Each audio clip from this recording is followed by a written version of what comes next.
So Brian Elliott, speaking of that, we have a tweet about that because, as you know, Carter Hart, who's their future goaltender and currently present goaltender, Jeremy Hillman says no excuse to be shut out by one of the worst goalies in NHL.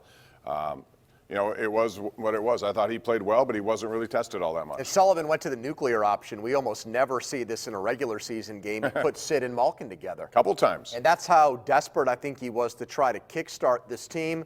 Like, I give him a little bit of a pass, Bob, because of the way they came back and they beat Boston on Sunday. That took a lot out of them, a quick turnaround on the road against a hungry rival. They played 50 games. I think you can count on one hand the amount of times they've mailed in a game this season. But it happened tonight. And part of it is unacceptable just because they've got 10 days off now. And so you would have thought they wanted to go out into their break with a bang, and it was the exact opposite. Mark DiStefano says, you guys are correct. If you weren't banned from the game by the league, what you did on the field should count. Hall of Fame induction should be given. And that's pretty much, that's a simple way out. Football does it. Alex Karras got in despite a year's suspension. Bill Belichick will be a first ballot slam dunk unanimous choice. And should be. And he masterminded the biggest cheating scandal in the history of professional football. He was the man behind it. The league fined him more than they fined the Patriots. Right. He got a $500,000 fine, and now it's happening again. And so I don't get why Belichick just gets off scot-free. I get it. It's a different sport. But he's going to be in. And because he's allowed to coach and the record is what it is, he's going to get in and should be in. And I just, again, wonder this. Jose Canseco, who, if he says something, right, I believe it. I do too. And a lot of people didn't. In his book, Ivan Rodriguez had his pants down at his ankles. I had a syringe, and you know where I was putting it. Yeah. And he's in. And so, again, if we're opening the door, you can't have it both ways. No. Some cheaters are in and others aren't. And that's my biggest problem with the whole agree. thing. All right, let's go out to Dan in Monaca, who's first up tonight. Hello, Hi, Dan. In his book, Ivan Rodriguez had his pants down at his ankles. Right. You're not supposed to listen to the phone, Dan. Zach in Katanning. Zach, how you doing? Hey, Bob, how you doing? We're good. How are you? Good. I was wondering about the Pittsburgh Pirates. Who did they put as their manager? Derek Shelton. Alex Shelton? No, Derek. Okay. Let's try Chuck on the south side and see if we can strike out on 3 pitches here or hit a home run. Hey, Chuck. Yeah, hello. I just wanted to ask you about Antonio Brown again today. He always seems to get back in the news in a negative way. I heard part of it. The cops were surrounding his home, but I didn't hear the final results. What's he in trouble with this time? Well, it seems like every day. I thought, I said to Ken Rice the other day, Andrew, I said, you watch. He's in Hollywood.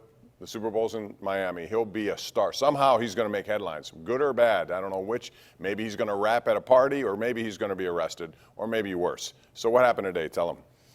Well, he gets his trainer, I guess, arrested. It was not a domestic dispute, but there was an altercation, I guess, between one of his people. There's always his people. He's always got a crew. I think that's part of the problem. And I guess one of those people gets into it with a moving company, one of their employees, and Antonio Brown must have been involved because now they're trying to get a warrant to arrest him. And Bob, I think, the thing that makes you wonder here is that there's a social media silence from Antonio Brown, and that is a rarity. I mean, usually when he gets himself into these kind of binds or backed into a corner, he broadcasts it out there and he talks about how he's been victimized or how he's a martyr figure and people are picking on him. And there's nothing on Instagram or Twitter. I checked just a few moments ago, and he has gone 6 hours with it, and that's unusual. You're right. And so that makes me question the severity of this. We'll see. But why is it always around his house? Neighbors down there were quoted as saying they're tired of it. They want him out of the neighborhood. So you can imagine, that's a very big neighborhood, some very outstanding homes, and yet they're constantly with issues. Cops down in Hollywood don't want to even go over there because they've had enough of him. Which is why today. They should. Well, if there's some sort of assault, I think they have to do their duty.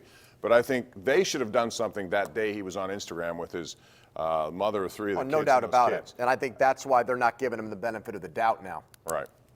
Well, anyway, bottom line is, it always seems to follow him. Nobody plays the victim card better than Antonio Brown. Chip joins us right now on the north side. Hey, Chip.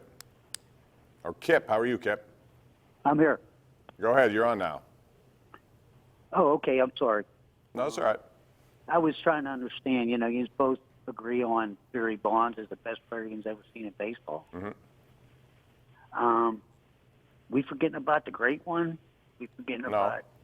No, I think Roberto Clemente was great. He's a Hall of Famer. He's done so many. He's a humanitarian. You can use every adjective you want.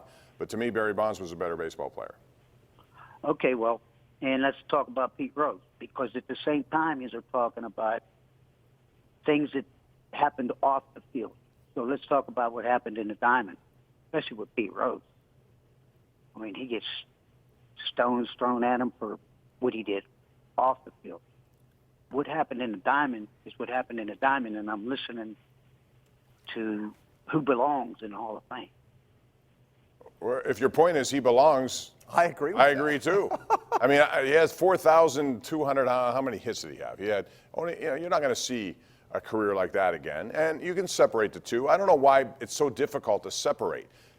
You can look at O.J. Simpson. He's in. Should he be taken out? No.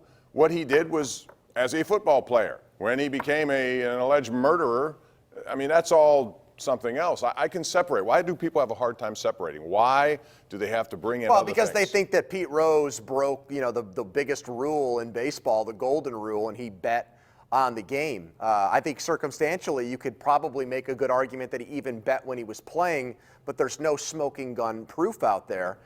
My thing now is, again, hypocrisy of baseball. If they're going to take money, and a lot of teams do and the league does, from legalized sports betting, All of them. how do they keep Pete Rose out? It's like you need to draw a line in the sand and say you're either completely anti-betting or you're not. And I think once you say, well, times have changed, things have evolved, well then I think that Pete Rose has paid his penance and his price, and it's time to let him back in. Well, he could have helped himself by acting a little bit better. Just Oh, like and he was Barry Bonds. dishonest. I agree. Right, he didn't, and that hurt him as well. But I can go back to, I remember when Vegas was once voodoo, Andrew. Teams did not want to be in Vegas. Leagues did not want to associate with Vegas. And now what do we have? The NFL draft's coming to Vegas, and they're going to put on a big show. Huh? A team's there. A team is there. 2 teams now. So the bottom line is they're embracing it all, and why not? It's there. I mean, we're not stupid. There's money out there to be made, so they're trying to make money. We got to take a break here, come back with more. You're watching the Ireland Contracting Nightly Sports Call right here on Pittsburgh CW.